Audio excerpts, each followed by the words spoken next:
ang mga ginintuang katangian ng ating dakilang lahi.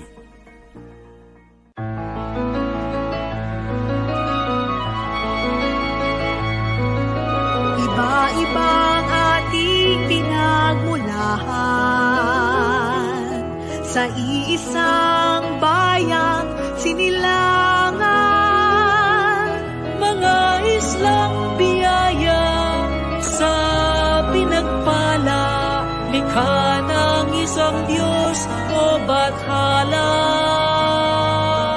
Tinataglay ang dakilang yaman, sa atin binigay ang perlas ng silangan. Gintong lupa't haragatan, kay gandang kalikasan, ito'y sasagipin pangangalagaan. Yan ang Pilipino, mapalad ang lahing ito, likas ang talino, kailangan ng mundo ang Pilipino.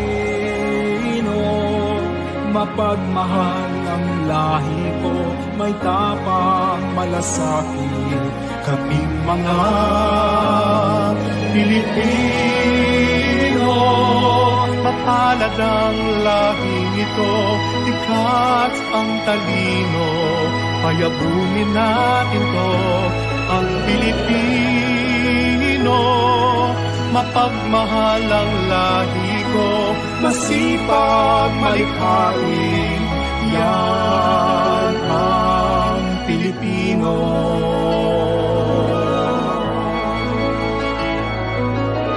Halo-halo man ang ating ibig, iisa pa rin ang ating lahi. Katotohanan ng kalooban, ating isabuhay. Ako, ikaw, tayo'y magmahalan.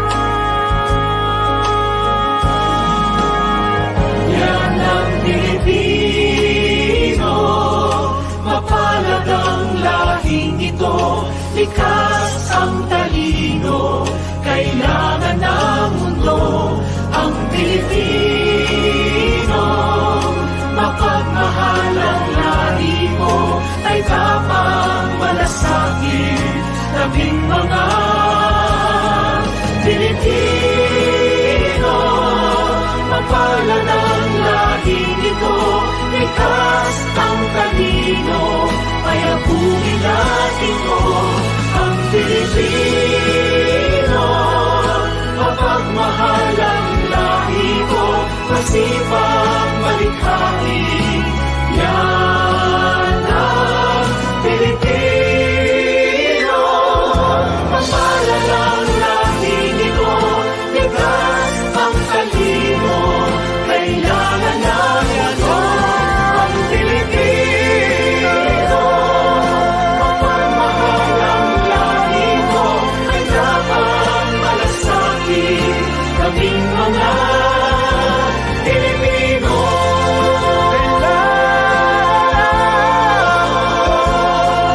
Likas ang talino, payabunin natin mo ang Pilipino.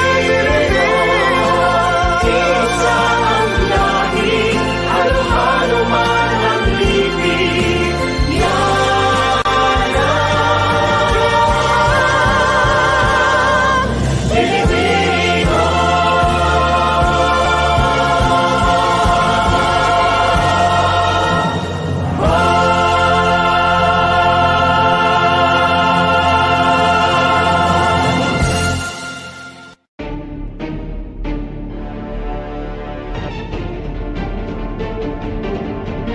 Ang sinumang lingkod bayan ay may tungkulin na pinanumpaan.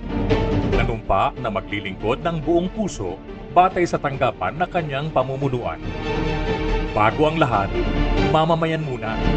Ito ang palatuntunang maglalahad ng mga tuwirang impormasyon upang magsilbing gabay ng ating mga nanunungkulan saan mang tanggapan ng pamahalaan para sa kapakanan ng mamamayan. Bago ang lahat, mamamayan muna.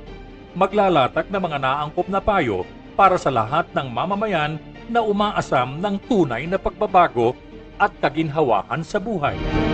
Bago ang lahat, mamamayan muna. At ngayon, narito ang inyong lingkod, Cora Alma de Leon.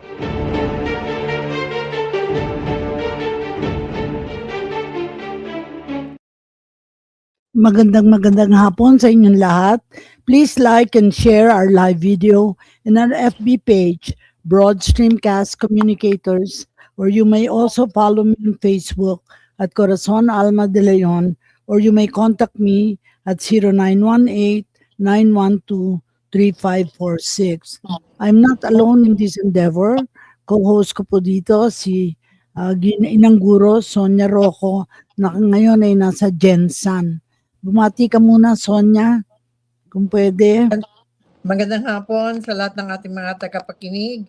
Magandang hapon sa iyo, Cora, at sa ating guest na si Dr. Sulayaw.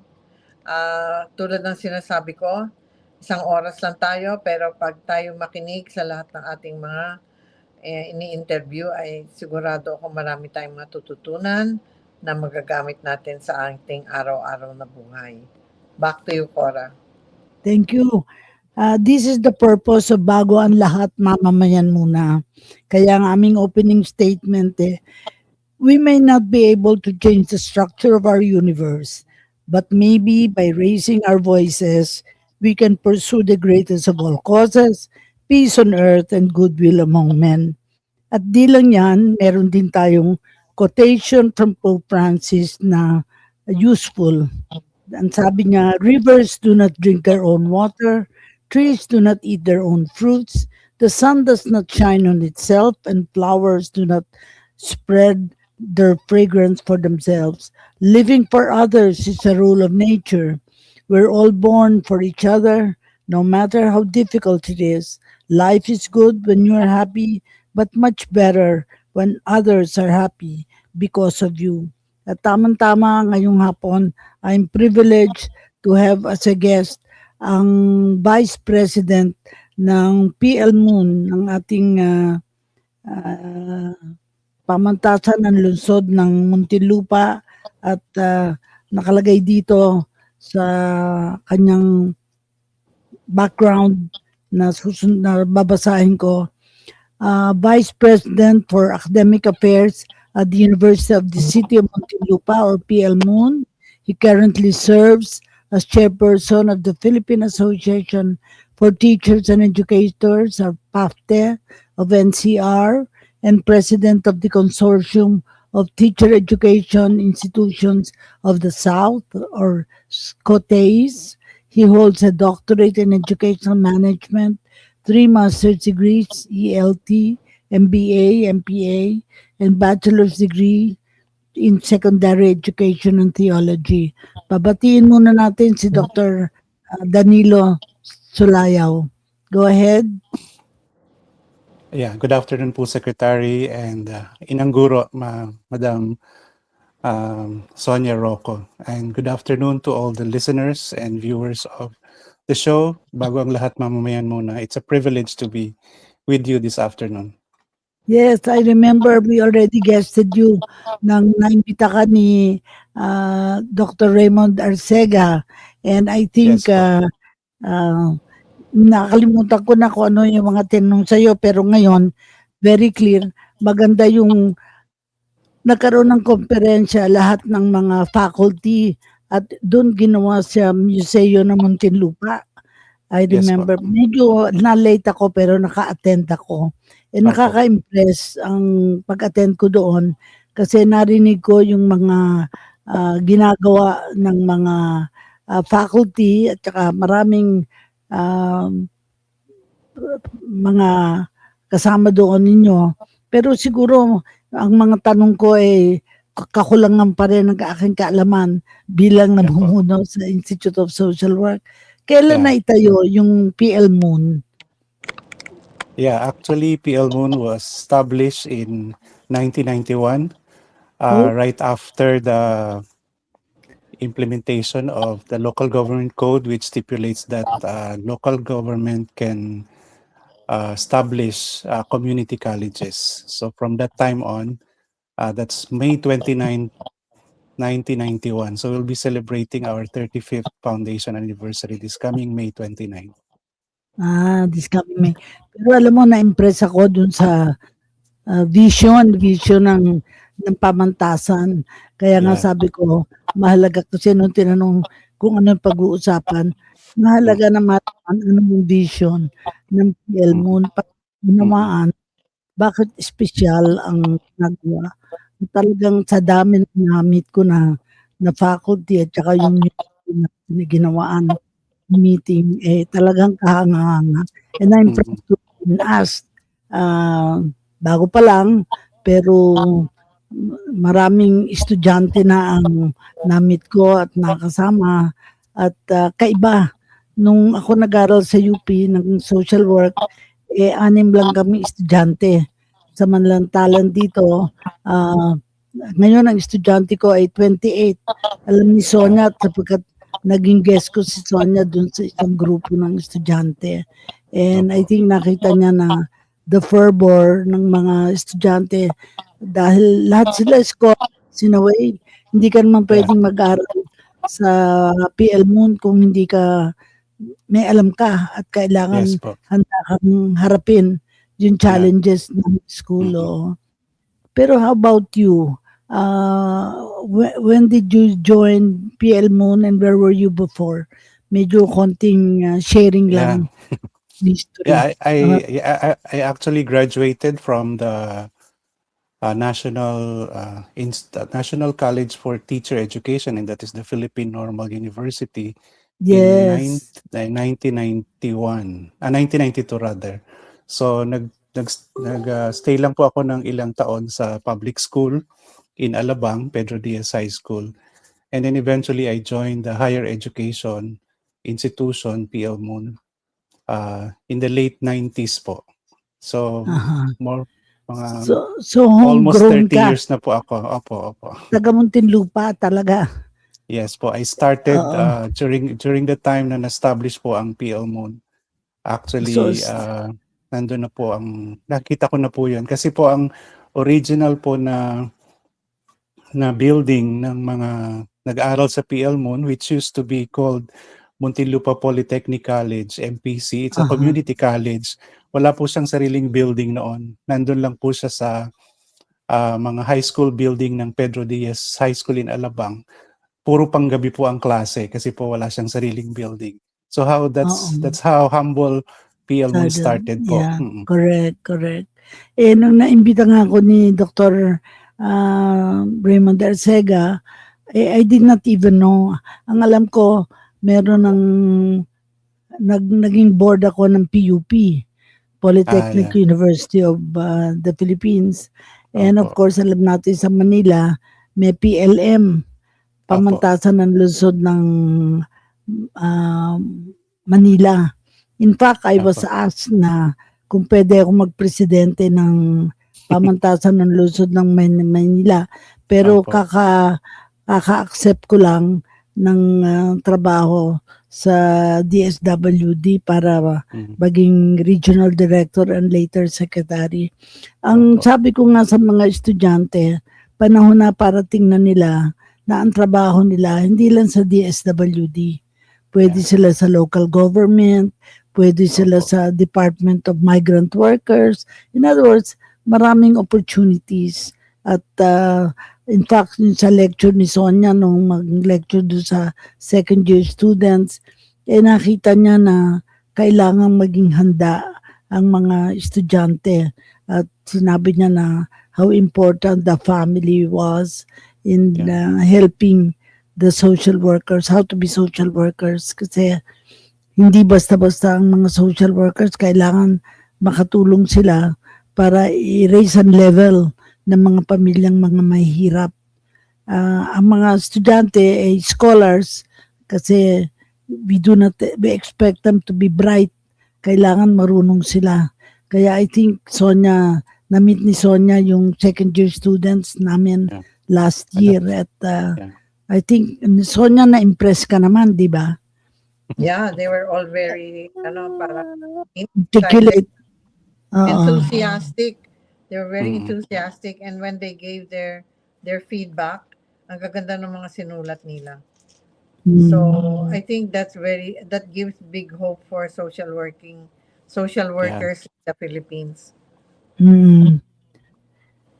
Kasi tamang-tama itong binabasa ko dito sa program, yung kay Rabindranath Tagore when he wrote, "Where mind is without fear and head held high, where the world has not been broken to fragments by narrow domestic walls, where tireless strivings stretch their arms towards perfection, where the mind is led forward to thee into ever-widening thought and action, into that heaven of freedom, my Father, let my country awake."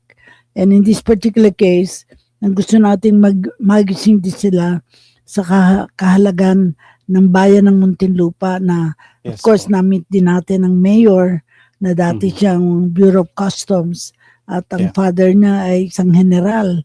I Yeah. remember I knew him also, yung father Senator. ng ating mayor, senator. Kaya ang siguro nabasa ko kasi yung vision. Siguro memorize nyo na naman yun, no? Pero Yeah, ano ba opo. yung vision? Sige, pakisabi mo para Yeah. maiulat natin sa mga nanonood natin. Sa atin. Go ahead. The current vision of the pamantasan ng lungsod ng Muntinlupa is anchored on the vision of the city government, since PL Mun is run by the LGU, local government of Muntinlupa.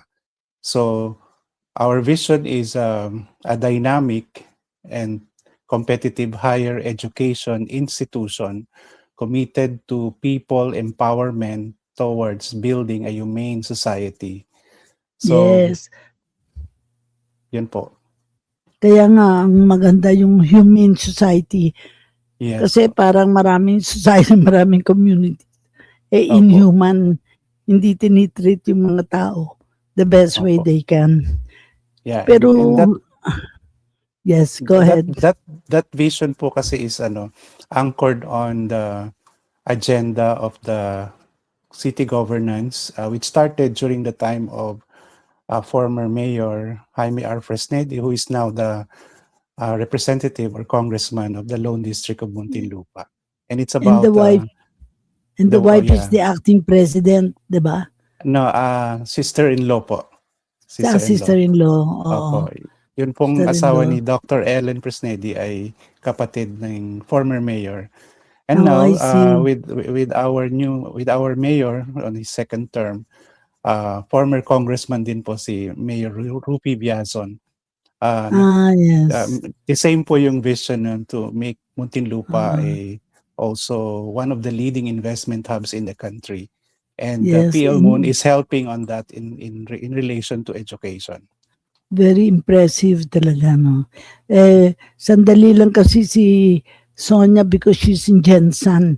Pero she really took time to be with us until 5:30. Sonia, baka meron kang tanong kasi alam mo, Sonia is, ang tawag ko nga sa kanya, inang guro. Kasi ang paniniwala ko, napakahalaga ng mga field of education kasi kapag ang mga Pilipino ay hindi nagpakita ng kagalingan sa edukasyon, may iiwan tayo sa pansitan. Kaya si Sonia ay nag-aaral pa rin at siguro yung karanasan mo, Sonia, sa pagtuturo, ano yung pwede mong itanong at ibahagi kay Dr. Danilo Solayaw? Go ahead. Kasi alam mo, nung nagpunta ako dyan, ang ganda-ganda ng inyong grounds. Yes po. Na malawak, at saka maraming puno, fresh Yes po. air. At saka you have like 11,000 students, I think, di ba? Opo, ngayon po ay 18,000 na po kami ngayon. 18 na, oo. Last year lang yata ako na dyan, 11,000. Ngayon, 18 na. Opo. So I think it's a big help to the community that there is that number of students getting an education. And I think it's also good that the local government is involved because we are hoping that the students who will get an education will go back to their communities there, their barangays, and help in also raising the educational level of the people in Muntinlupa. Yeah. And so I think being the academic vice president, it Yeah. is important. Ano ba yung mga courses na ino-offer niyo dyan? Mukhang marami, aside from social work. Yeah, we are considered, although we are a local university, we are considered as a comprehensive university because we have at the moment 31 programs, curricular programs, including the Doctor of Medicine and the graduate school program, the educational management, business administration for the graduate school. And one of our recent babies, we call them our new curricular programs in the university, is the BS Social Work together with the Bachelor in Public Administration. But our banner program, since we are located within the premises of the National Bilibid Prison, the Bureau of Corrections, is the BS Criminology, because we supply the personnel of the PNP and the Bureau of Corrections, the Bureau of Fire, and all other uniformed men.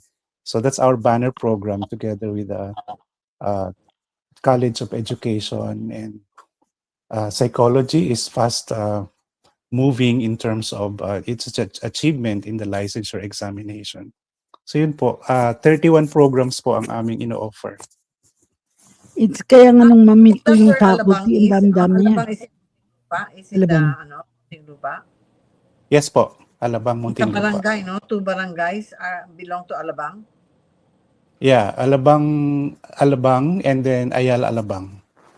So, and then all the Ay, rest wala. are already, not the richy barangays. Yeah, we have nine barangays, and one of them is Ayala, Alabang. Oh, yeah. So I So- think, and the Bureau, the Bureau of Prisons. Prisons Corrections. is also in your, in your, Yes po. Actually, the university, the location of the university is still part of the Bureau of Corrections premises, together with the Muntinlupa National High School. so a lot also of your students are relatives of those inside the prison, in the Bureau of Prisons. Yeah, there are. But of course, we have 5 senior high schools in Muntinlupa, scattered in the 9 barangays. So every year, they graduate around 4,000 to 5,000 senior high schools. Most of them go to the Pamantasan, to PL Moon. But of course, since last year, we accepted around 14,000 applicants, but we only accepted 5,000 students in the first year. So you could imagine how many were not accepted. Accepted. So Yeah. around 8,000 of them. So most of them are coming from nearby cities and municipalities. But of course, the city government has an ordinance, a resolution saying that 80% of the students of the Pamantasan should come Must come from from- Muntinlupa. Yeah. Mm. Yeah. Kasi ganun din sa Makati, di ba? Opo. Kasi yung kanya-kanyang lugar. Kasi I remember noon sa Marikina, a lot of Yeah. students were studying in Marikina. Hindi naman taga Marikina dahil supposedly impressive ang education dun sa Marikina. Yeah. But later on, but I think priority lang, it should be priority na doon mga taga roon ang i-cater para Yeah. ma-ensure na, at saka yung level of education, pag napaganda mo ang level of education, quality of education ng isang syudad, magbabago din ang syudad na yon. Kasi, So, Dr. Dalino, do you see the impact of these 30 programs already? Do you feel it Yeah. already in your community?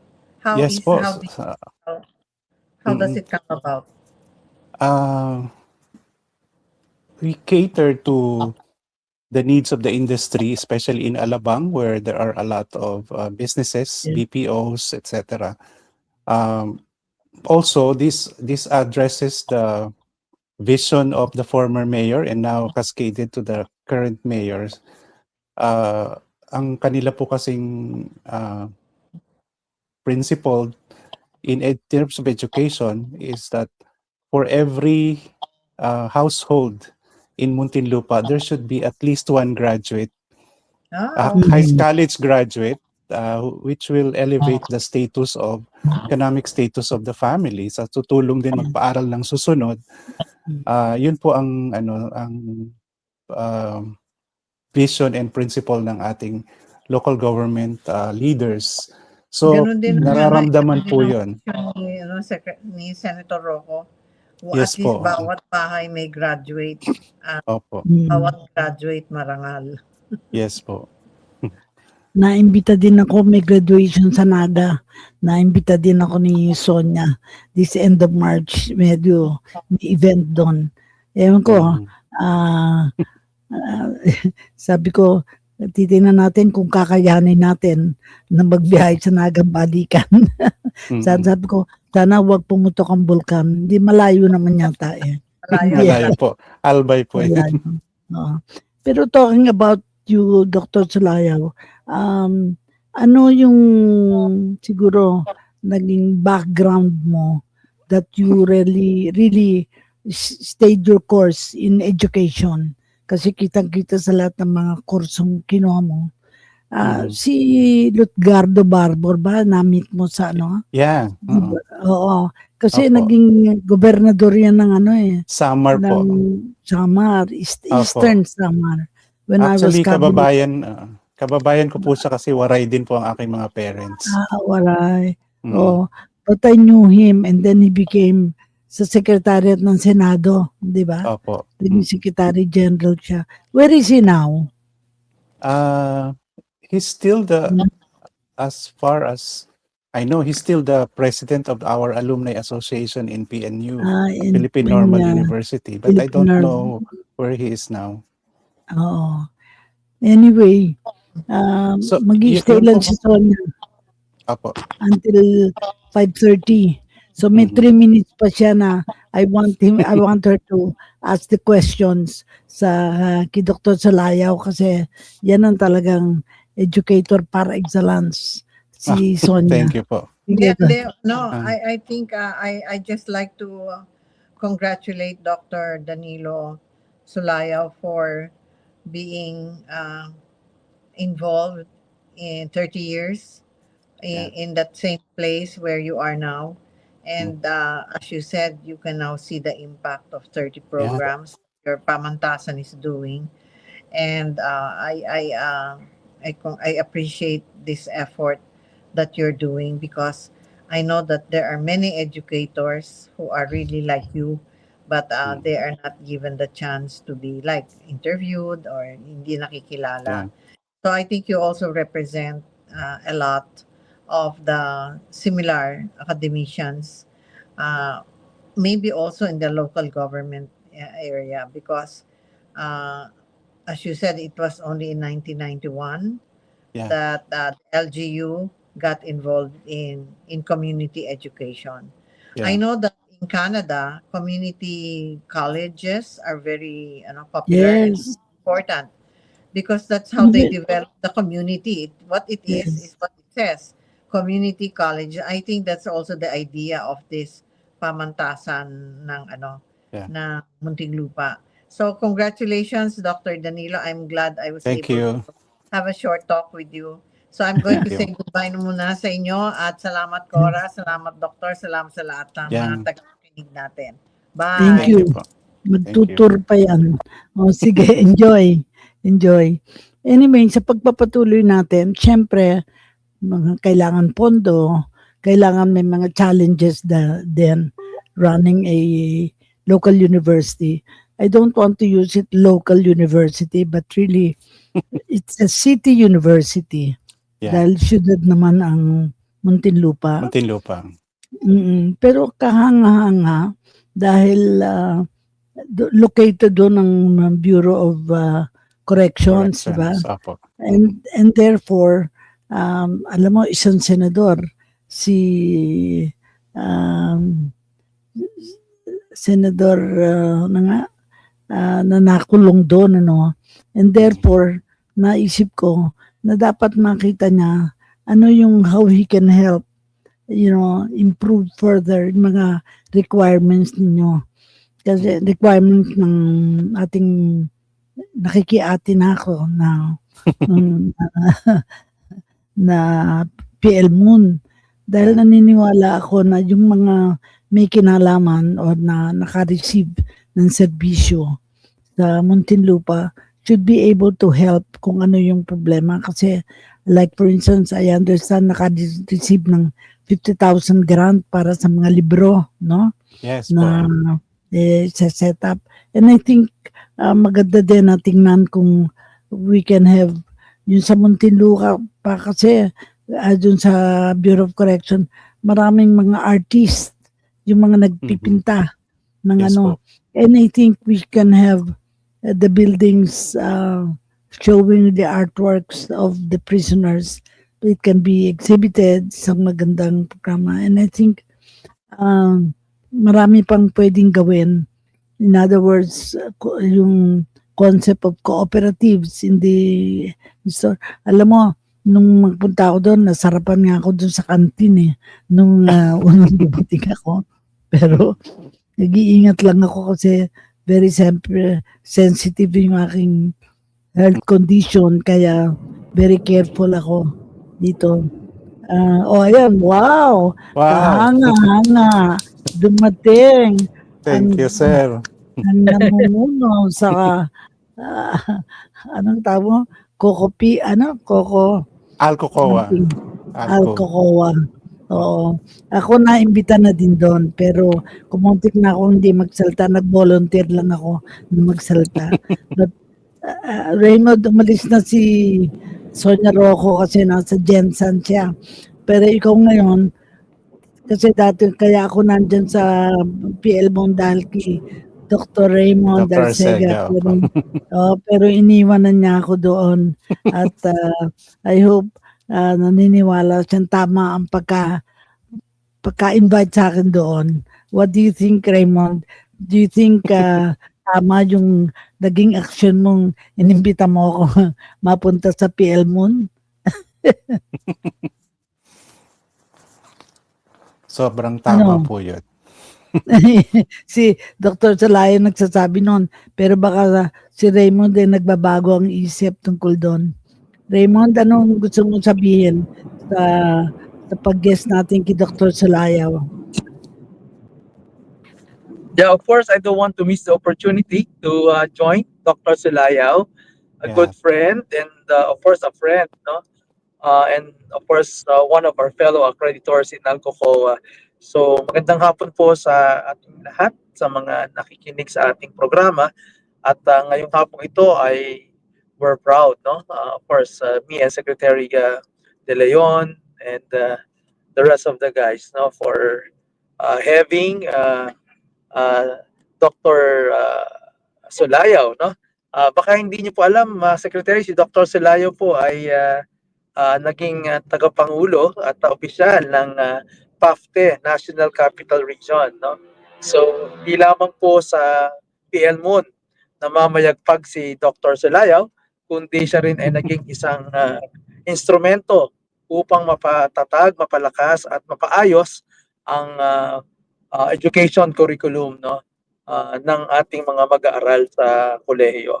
Siguro, Secretary, gusto kong magbigay ng tanong kay Dr. Sulayaw kung Yes. okay lang kay Dr. Sulayaw. Doc, hindi ka Okay pwedeng po. makaalis ng programa namin ngayong hapong ito nang hindi ka nagre-react, no, dun sa mga Sige po. bagay-bagay na nangyayari sa Nangyayari. kapaligiran. Oo, alam mo naman sa Dr. Sulayaw, while we're having this program, we knew that there's something going on, no, between Iran and the US. At marami pong mga iba't ibang mga haka-haka, Dr. Sulayaw. While we're cool, may mga sabi na may nababantang panganib, no, sa mga susunod na panahon. But of course, people might have might be in favor of Iran or may not be in favor of Iran but in favor of US. But as a long time educator, Dr. Sulayaw, no, how do you want us to how do you want us to look in this war between the US and Iran, no? you may want to share it with us, Dr. Sulayo, for the benefit of our viewers this afternoon. Yeah, on the spot po yun. Pero ako po, tingin ko doon ay meron talaga siyang impact din sa education. That's Well, created actually a massive educational impact yung conflict sa Middle East. Maraming nagsasabi baka magkaroon ng mass disruption, and actually meron talaga. Ang data natin is around 52 million children na daw ang affected, ano. So medyo malayo tayo doon, pero meron siyang peripheral impact din sa ating education. Yung pagtaas ng presyo ng gasolina will also have impacts in the educational setup in the Philippines. In the context of PL Moon, kung may i-adapt ko siya ay medyo hindi masyado dahil naka-online po kami for the entire second semester because of the repairs. overhaul, total retrofitting of the buildings of the university. So hindi sila namamasahe, hindi sila kailangan ng baon, nasa bahay lang sila. Pero for the rest of the educational institutions na walang ganitong situation, medyo malaking effect po talaga yun negatively. But of course, we have gone through other calamities and problems that before, like the COVID-19 pandemic, na set na hurdle naman natin yon. So hopefully matapos siya ng mas maaga yung conflict. Pero sa akin, kung ano man yung mangyari, dapat safety first talaga ng ating mga students ang nasa ating isip. Ang nakakatakot dito, Dr. Sulayaw, no? I don't know, kaya umaga, nakita ko din sa social media na hindi pa rin yata sumusuko ang Iran, no? There's no concealment yet, no? And because of that, no, hindi natin alam, no, ang kailangan siguro mas makapaghanda pa, no. I don't know, but of course, politically, they're all saying, Secretary, na medyo kung sakali magtutuloy ito, ang pwedeng maging puntiran nito ay mga bansa na kung saan merong locator ang US military embassy, no. That's the sad part of it, at sana hindi na, no. And then siguro, Secretary, then the other day sinasabi naman ng Iran, no, they're not surrendering yet, and while they can retaliate similar to what the US have done, right, the missile and what, no, ang sinasabi niya may mga economic na Sanctions. pagpigil ng pagsusupply na kung ano meron sila ay pwedeng magkaroon ng malaking impact sa economy, Secretary, no. So medyo ito of course Secretary and Dr. Sulayo, malaki ang impact nito dun sa programa natin bago ang lahat, mamamayan muna, 'di ba? So matagal na naging diskusyon na dapat bang payagan ang base militar sa Pilipinas o hindi, no? Maraming mga konsepto dito at ito na nga yung mga agam-agam natin, no, na mga aring mangyari, no. Of course, it is always, Secretary, di ba, merong maganda, merong hindi, no. I don't know, Secretary, from your end po. Well, ako, I was fortunate. Nakapunta ako sa Iran when we were planning an Europa conference na hindi natuloy dahil problem nga of security and all that. Nakita ko, pero talagang maganda ang Iran. Talagang palagay ko, because it is run by a religious society, kaibang patakbo, talagang ang kasuotan ng mga kababaihan ay kitang-kita mong well covered sila, hindi traditional pa ang kanilang pamumuhay. At nung malaman ko na may giyera nga, sabi ko, ano kaya kung nandun ako nung magkagiyera?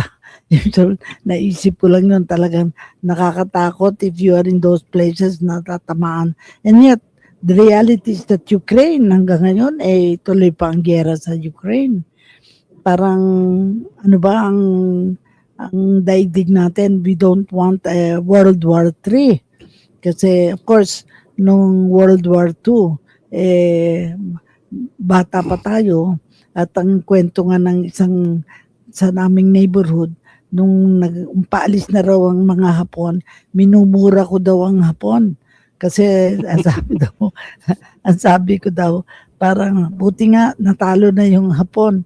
And yet, we were second to Japan as the most developed country after they left. No, parang naisip ko na how is it possible na developed country tayo tapos naiwan tayo sa pansitan ng Vietnam, ng mga nations na nagkagera din. 20 years din ang gera ng Vietnam at parang kailangan we must wake up to that reality na hindi pwede tayong walang bahala. Kailangan isipin natin anong pangangailangan. And I look at like local governments, katulad ng ginagawa ng local governments sa education, kasi kailangan din trade and industry, which the mayor emphasized, na kailangan natin ay industriya para ma-improve talaga ang buhayan ng mga mamamayan. And I think, Dr. Raymond, na bigyan natin ng pansin ang education dito sa ating bago at mamamayan muna. Dahil at the end of the day, the mamamayan will profit from the best education and how they can comport themselves in case of any catastrophe.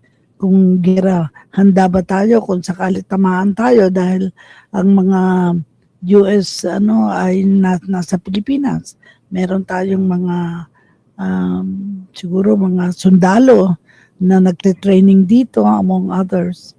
Well, may 3 minutes na lang tayo, medyo maikse, kaya pababalikin natin si Dr. Sulayaw sa mga gantong issues na provocative talaga si Dr. Raymond Arcega sa mga ganyan. So, kailangan bumalik siya para yung mga tanong niya. Yes po, matanong, kasi nag-promise siya na pag Saturday, yung mga universities na hindi pa namin nag-guest. Kasi for a long while, mga 2 years ago, we were inviting a lot of faculty members, a lot of presidents of universities, and I met them. Kaya panahon na Dr. Arcega na you get them involved in the BLMM natin, bahala ka. Pero gusto niya, susulatan ko pa siya para sabihin ko na kailangan natin sa so magtutulungan tayo para ma-engage natin ang mga executives sa mga educational institutions para matiyak natin ang pagbabago sa edukasyon. Kasi yun ang hinahanap din pagbabago sa edukasyon. Final words na tayo kasi last may 7 minutes tayo. Anong masasabi mo, Dr. Sulayaw, sa programang ito na kasi tinanong niya ano yung mga itatanong. Ang itatanong ay yung mga, pag si Dr. Arcega nandito, ang itatanong niya yung mga tanong na ayaw sagutin ng iba. Pero may sina Edlin, good afternoon po, Ma'am Cora, watching from eHome Improvement Center, Santa Cruz, Laguna. Nakalis na Sonia Rojo, she's in Jensan. Si Jinky Bueno Iliot, mapagpalang araw pa, Ma'am Cora, Dr. Arcega and guest. Who else? Si Palconan Maria Fe, good afternoon po, Ma'am and Sir. Happy watching from eHome Improvement Center. Raquel, Raquel, good afternoon po sa lahat. Nanonood din yan. Si Jespar, good PM din, Cora and Dr. Sulayaw. Nagtuturo na, co-op ko na rin yan. Nagtuturo na sa PL Moon. Si Neil Damago, good PM po. Awa ng Diyos, may nanonood naman nakikinig sa atin. So, final words na tayo. 5 minutes na lang. Sige, go ahead. Yeah, thank you. First of all, thank you, Secretary, for inviting me nung sinabi mo po last Wednesday nung nagpa-exam ka on site, na I'm glad that I'm back for the second time in bago ang lahat mamamayan muna. So medyo na steer yung aking imagination doon sa tanong kanina ni Dr. Arcega. Medyo oo nga no, ano talaga ba ang magiging impact nito sa atin? So kahit geographically distant tayo doon sa mga missiles sa Iran, pero meron siya talagang global educational impact nun sa global talaga. So sa PL mo naisip ko ano nga ba to? Since nagre-revise tayo ng curriculum sa PL mo, Dr. Secretary, including the Bachelor of Social Work. So mas pinagtibay nitong question na to yung hindi dapat lang tayo nagtuturo ng subjects, but we are training the next generation of leaders to choose dialogue over distraction. So baka ihabol pa natin pag finalize ng ating curriculum yung peace education as one of the, how do we call that, yung elective courses sa general education. Yun po ang aking takeaway this afternoon with the question of Dr. Arcega. Thank you again for the opportunity to be with bago ang lahat mamamayan muna. Magandang hapon po. Dr. Raymond, the final words, because ito provocative lahat ng mga questions nito. Go ahead, Dr. Raymond.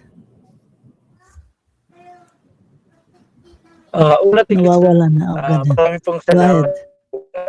At masaya po ako na muling nakasama sa programang Bago ang Lahat, Mamamayan Muna.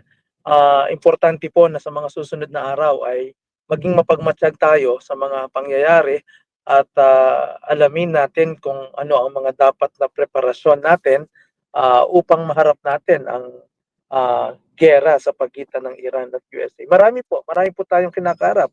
Yung impeachment po na dinidinig sa ating Kongreso ay hindi pwede maapekto lang sa mga tao kung hindi ito ay may impact rin sa ating economic and political stability.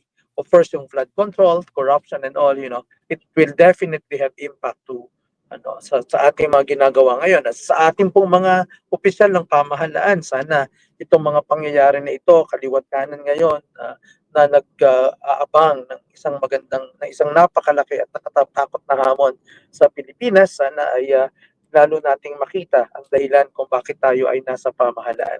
So Secretary, maraming salamat. Dr. Selayaw, good luck to you and your the PLMON community, and hopefully ito ay susunod na panahon. Magandang hapon po sa inyong lahat at huwag niyo pong kakalimutan, bago ang lahat, mamamayan muna.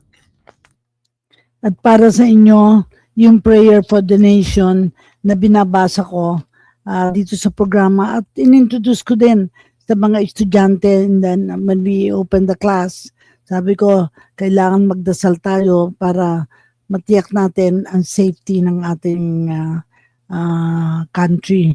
Lord, let me be the change I want to see, to do with strength and wisdom all that needs to be done and become the hope that I can be. Set me free from my fears and hesitations. Grant me the courage and humility. Fill me with spirit to face the challenge and start the change I long to see. Even if I'm not the light, I can be the spark in faith, service, and communion. Let us start the change we want to see, the change that begins in me.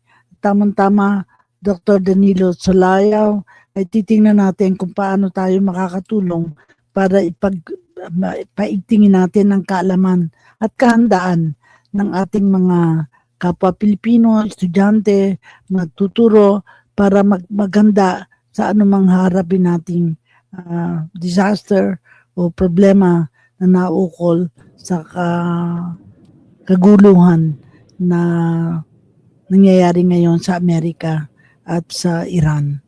Maraming salamat.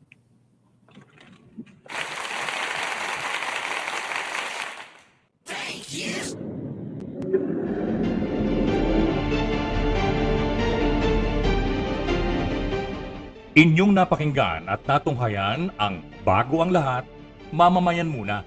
sa pamamagitan pa rin ng inyong tulay sa tunay na pagbabago, ang Broad Streamcast Communicators. Hanggang sa muli, maraming salamat po.